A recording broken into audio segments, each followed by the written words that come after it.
কেহ বলে শিশু হইব পরম বৈষ্ণব, কেউ কেউ বলছে এই শিশু না খুব বড় বৈষ্ণব হবে।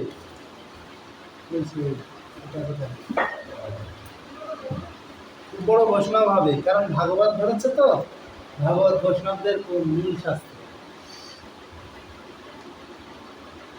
অল্পে সর্বশাস্ত্রে জানিবে অনুভব, মানে খুব অল্পে গিয়ে সমস্ত শাস্ত্র অনুভব করে ফেলবে, মানে সমস্ত শাস্ত্র আয়ত্ত করে ফেলবে। শাস্ত্র শুধু পড়ে মুখস্থ করলে শাস্ত্র অর্জন হয় না, কিন্তু সেটা যদি বুঝতে পারেন দেখবেন অনেকে পড়াশোনা যায় না, কিন্তু কোনো কিছু এত ভাব মেন বিষয়টা বুঝে নেয় খুব সহজে, যে মনে হয় কি এই যেন ইনি যেন বড় পণ্ডিত, মূল বিষয় বুঝেন। কিন্তু অনেকে খুব মুখস্থ পারে কিন্তু আদতে কিছু করতে পারে।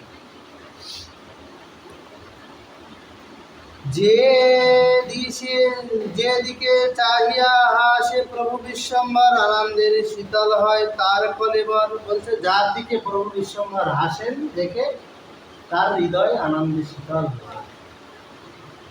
যে করায় কোলে সেই এড়িতে না জানে, দেবীর দুর্লভ কোলে করে নারী গণে। যে একবার কোলে করে সে বলে কি সহজে ছাড়বে, আরেকজন চাচ্ছে দেবে, কারণ দেবের দুর্লভ ভগবান তো।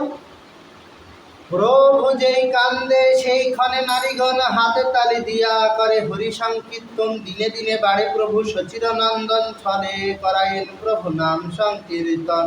শুনিয়া নাচেন প্রভু কোলের উপর, বিশেষে সকল নারী হরিধ্বনি করে। নিরবধি সবার বদনে হরিনাম, ছলে বলায়েন প্রভু যেন ইচ্ছা তান।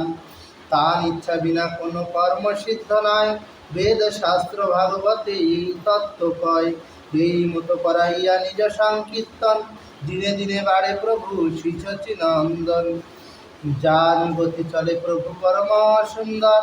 এবারে উনি হাঁটুতে হাঁটতে জানো হামাগুড়ি কোটিতে কিঙ্কিনি ধ্বনি বাজে মনোহার। তার কোটিতে একটা কিঙ্কিনি, মানে ওই কোমর বিছা টাইপের। হ্যাঁ, কোন দিকে গেছে এবারে সেটা খুব সুন্দর বাজে, কারণ খুব দুষ্টু তো। শান্ত হলে হতো। পরম নির্ভয় সর্বাঙ্গনে বিহারে, কোনো ভয় নেই, সারা জায়গায় ঘুরে, মানে নিজের অঙ্গনে নিজের গিরি। আর একটু বড় হলে বাইরে যাবে। কি বা অগ্নি সর্প যাহা দেখে তাই ধরে, কোনো ব্যাপার না। আগুন দেখলেও ধরে, তারপরে সাপ দেখলেও ধরে, যা দেখে তাই ধরে।